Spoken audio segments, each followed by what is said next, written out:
Hi, everybody.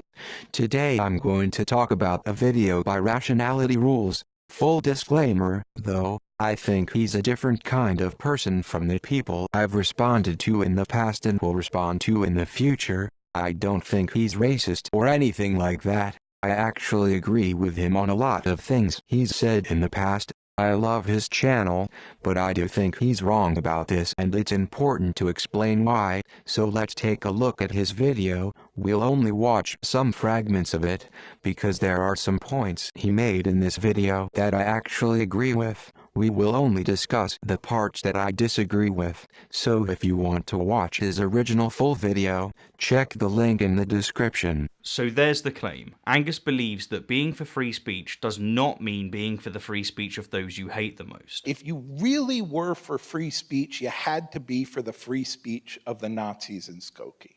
I think that's wrong. And here's the first reason he gives for his position. I think that to be for free speech means that you have to be for the free speech the most of the people whose free speech is most under attack, right? If the people that you hate the most are relatively privileged in terms of having the ability to avail themselves of their First Amendment rights, then they're not the people that you need to be supporting the most. The people you need to be supporting most are the people who are most under attack. Now, Angus goes on to give several other reasons, including one in which he defends Antifa. But here lies the first point I want to make. Angus is conflating two questions, one being, is all speech protected by free speech, and the other being, whose speech should we prioritise defending, and he's acting as if we must choose to either protect the speech of those we hate, or the speech of those most under attack, when this simply isn't the case. If we say all speech is protected, which is not the same as saying that all speech carries no consequence, or that all speech can be exerted anywhere and at any time, then we get to defend our own speech, our adversaries, and those who are most under attack. And let's face it, the latter two are often the same. Or in other words, if we say free speech means free speech for all people and all ideas, then priority simply isn't a concern. So, he's saying that having to choose one out of these two is not the case, but it is the case. And priority is indeed a concern. He also states that that doesn't mean free speech carries no consequence or that all speech can be exerted anywhere and anytime. But if he says that deciding between these two is not the case, then I have to ask, what does all free speech is defended actually mean? Because if the consequence of a certain controversial statement is that other people would want to silence it, for example the statement, some people's speeches should be censored, which is a statement that some free speech absolutist might want to silence, then, we would actually be against the freedom of speech of the individual that uttered that sentence, because if we favor the person who stated that argument, then we are defending the idea of silencing someone, and that's against free speech. And if we favor their opponents, then we would be censoring him, or contributing to censor him at the very least. So there's really no middle ground. You either have to side for one or the other, because both can coexist. And you may say, but that statement is itself against freedom of speech, which means we cannot defend it. If we are free speech absolutists, we must challenge it and debunk it in the free marketplace of ideas, not just censor it. And okay, fair enough, I actually understand this, but the message of this idea can easily be rephrased in a way that expresses the same idea but that a free speech absolutist couldn't refuse to support. For example, people shouldn't say racist things if they don't want to be demolished by other people complaining of their racism. A free speech absolutist who sides with Rationality Rules on the idea that all free speech is defended is not the same as all speech carries no consequence would have to support this, but this argument actually opposes racist speech. No one likes to be called racist. Even actual racists nowadays deny being racist. That's because criticism disencourages speech. People tend to feel like not expressing their opinions if they're strongly criticized by them, which is why you can't just blindly say, all free speech is fine, because some people's freedom of speech opposes others. And another thing is that, in the case of Nazism, they seek to silence Jews, for example, because they want to kill them all. and dead people can't speak. So if you say it's okay for Nazis to have full freedom of speech, then you're against Jews' freedom of speech. The consequence of the Nazis exerting their ideas against Jews is that Jews won't be able to express anything at all if Nazis win. So if you support the freedom of speech of Nazis, then you're siding with someone who is against some people's freedom of speech. You would be supporting someone who'd be basically saying some people's speeches should be censored, just replacing some people with Jews. And there you are, you would be a freedom of speech absolutist who'd be practically against Jews' freedom of speech. And that's a contradiction. And I do understand that most Nazis are not directly calling for silencing or killing all Jews. However, if we use rationality and history as a guide, we should be able to understand that that's Nazism's end goal, even if they don't admit it. Before we move on, I think it's necessary to give an example of what this position looks like in practice, because it ain't pretty. I believe in open discussion. You believe in a platform for hate, oppression, a platform for hate.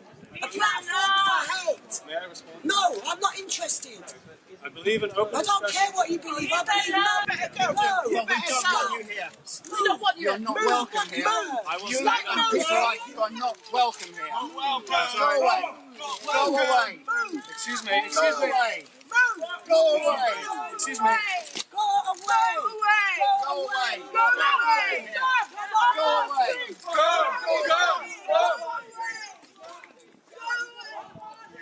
Nazi scum off our street. Nazi scum off our street. Nazi scum off our street. Nazi scum off our street. So here we have someone very politely defending free speech by holding a sign that reads, "The right to openly discuss ideas must be defended." And yet, because the protesters are against the speech of those they hate, he's been silenced, physically manoeuvred, and called a Nazi. Again, for saying that everyone has the right to express their thoughts. Now, needless to say, I don't like Nazis, but for me the problem here is outrageously obvious. I like the example Rationality Rules gave, because it can also be used to show how he is wrong. I could say something like, okay, as a free speech absolutist myself, think that that crowd were in their complete right to exert their freedom of speech, and given the fact that that guy wasn't hit or hurt, I think that those people were right in their action. They used their freedom of speech to call him a Nazi, and that's fine. It's a criticism that can be totally wrong and misleading, but should I stand against their freedom to express it, just because I don't think he is a Nazi? Well, I don't think so, because if I did that, then I'd be against the crowd's freedom of speech to call people Nazis and tell them to fuck off. I am a free speech absolutist, and I must defend the speech of that crowd. Anyway, if the ideas they express are wrong, if it turns out that that guy is not a Nazi, then we'll all know the truth in the end. We'll all see that the crowd was wrong, so let it be, let them speak. You see the problem? You really have to decide if you want to support that guy or the crowd. There's no middle ground here. And also, if all free speech is defended is not the same as all speech can be exerted anywhere and anytime, then I have to ask, when and where is it okay for Nazis to exert it? In a Nazi safe space?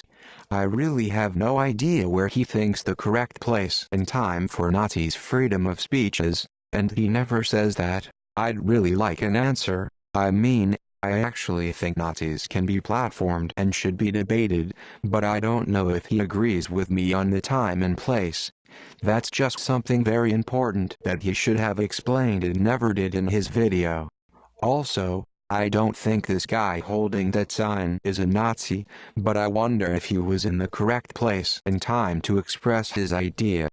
Judging by the crowd's reaction, it seems like he was in the wrong time and place, or that's what it seems to me. Why doesn't Rationality Rules side with the crowd here? I really have no idea. I assume he thinks the guy was in the correct time and place and the crowd wasn't, but why? The next clip we'll be seeing is quite long, but it's necessary to watch it complete, so that we can get his full arguments. I think it's better if we address them as a whole. Sure, let's have the freedom to offend, but not the freedom to incite violence. The neo-Nazis aren't just offending people, they're being hateful. But the problem here is that what's conceived as violent speech, or as it's more frequently called, hate speech, is subjective. What one person sees as hate speech, another doesn't. I, for example, see the act of advocating Islamic Sharia law as an incitement of violence, because, to say the least, its establishment would result in homosexuals being thrown in prison or killed. To me, Sharia law isn't just offensive, it's violent, and yet notice that I'm not trying to ban Sharia preachers. In fact, I want them to preach their hateful ideology in public, so that people like me can address, ridicule, and destroy it. Now again, one might reply by saying that they wouldn't personally call the advocating of Sharia law an incitement of violence, but that's actually the point. What is conceived as offence and violence is subjective. Now, trust me when I say that I don't like quoting a Fox News anchor, but within the following clip, Tucker Carlson simply nails it. And I agree with everything you said. That is hateful and it's awful. I'm offended by it. It is. But really what you're saying is you're offended. And that's the problem with hate speech, this fake category that we've made up all of a sudden, because it's entirely subjective. What's offensive to you or hateful to you may not be as offensive to me. We're both American citizens. We both live under the same Bill of Rights. I agree. You see the problem. So attempts by the left to ban speech are as bad as attempts by the right to ban speech. So why don't we just call a truce and stop trying to prevent people we disagree with from speaking? So there's the first reason we should give free speech to those we hate. Offence and hate speech are subjective. It's a very slippery slope. The second reason is that it simply doesn't work. Stamping out the speech of those who have abhorrent things to say isn't going to work. The reason that those messages are resonant now has to do with the place we are in history. The reason that these people are making progress is that people are now listening for those messages, and anybody who deploys them is going to get a hearing. So the way to approach this is to look at the deeper questions that have put us at a moment of austerity that causes those messages to be resonant rather than the narrow free speech rights. And the third reason to give free speech to those we hate is because not doing so has devastating consequences. If you want to see the danger of censorship, just look at people like Richard Spencer and Milo Yiannopoulos. Their fame, their power to the extent that they have it, their influence, the fact that you all know who they are, even though they don't have any good ideas, is entirely down to censorship. I honestly think that Brendan's so on the money here. Many of the right's current most prominent figures owe their status, and in some cases entirely, due to censorship. Not due to good ideas or intelligible discourse, but due to them being no platform because they were deemed offensive and/or hateful. History has taught us again and again and again that censorship often has a very heavy price. It empowers the censored, and it deprives ordinary people, like myself, from defeating bad ideas in the only way we truly can. In public, with reason, rationality, logic, evidence, and consistency. If you think someone has a bad, offensive, or even violent idea, let them express it, because without it being public, it has no opposition. The way we rid the world of bad ideas is not by silencing them, it's by discussing them. He said that history has taught us that some people owe their status due to censorship. However, that's not always true. Sharia law is very popular and it's not censored. It is, as he said, a hateful ideology that advocates violence, and it has millions of followers, despite the fact that it's been debunked and ridiculed many times. Milo Yiannopoulos and Richard Spencer were already famous before being censored. They had a lot of followers. That's the reason why some people didn't want them to have any platform, because they already knew them and didn't like the fact that such people could spread their wrong ideas. So absolute freedom of speech doesn't seem to work either in dissuading people from listening to bullshit. Censorship may not work, but platforming people who are in the wrong is even worse. I ain't even that sure that deplatforming doesn't work. Milo, for example, has been becoming increasingly irrelevant since he was deplatformed for advocating pedophilia. He was more popular when people opposed him in the free marketplace of ideas, and he was platformed by Breitbart. He reached his peak when it was discovered that he advocated pedophilia, but since Breitbart deplatformed him, he has been becoming practically irrelevant. Another thing I'd like to mention is that people are not really that rational. Hitler was obviously wrong, but he won a democratic election. He had supporters, there were a lot of people who followed him and liked him, despite his ideas being nonsense. You could say the same for Stalinism or Sharia law. Those beliefs have historically had a lot of popularity, even if they hadn't been censored, and they still have it despite being terrible and wrong ideas, so people will follow stupid ideas because they liked them, and that's it. That's why Richard Spencer has a lot of followers, even though he's been ridiculed several times.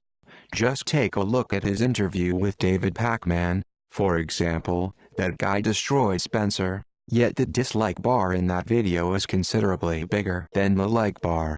Spencer's followers don't care about being wrong, so if rationally debunking wrong ideas doesn't really prevent them from spreading, I think that begs the question, what can we do? Another claim Rationality Rules makes is that the way we rid the world of bad ideas is not by silencing them. It's by discussing them. I don't think that's true. Let's imagine, if we rationally arrive to the conclusion that Stalinism, for example, is a shitty idea that should never be put into practice, if we somehow demonstrate this logically, but Stalinists don't care about this, and they somehow start getting very popular and then they get some political power which only helps them grow more and more, sure, there would be a lot of people rationally flawlessly debunking them, but, so what? I don't think they'll care. They have the power, so they won't stop if what they're doing is beneficial for them, despite the fact that they could hurt a lot of people in the process. This isn't even an imaginary situation anymore.